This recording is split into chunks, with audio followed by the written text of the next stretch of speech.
ঠাকুরগাঁয়ে বিয়ের অনুষ্ঠানে বরকে ককটেল উপহার। এই যে ঘটনা, এই ঘটনায় আপনারা অবাক হচ্ছেন যে বিয়ের অনুষ্ঠানে বরকে ককটেল কেন দিচ্ছে।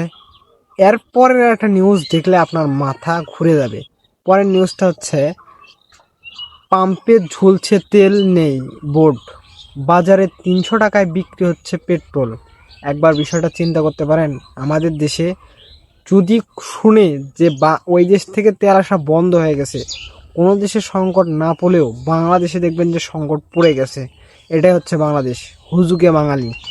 এই যে সিন্ডিকেট, দেখবেন যে বড় বড় ব্যবসায়ীরা আপনার তেলগুলো মজুত করে রাখছে, লুকিয়ে তেলগুলো মজুত করে রাখছে, আর বলতেছে তেল নেই, কারণ তারা শুনছে যে মধ্যপ্রাচ্য থেকে তেল আসা বন্ধ হয়ে গেছে।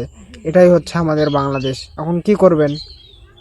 ওই যে বর কনের বিয়ে হচ্ছে, ওইখানে আপনার কয়েকদিন পর শ্বশুর হুন্ডা দিবে, তার তো দরকার তেল, তেল ছাড়া তো আর হুন্ডা চলে না।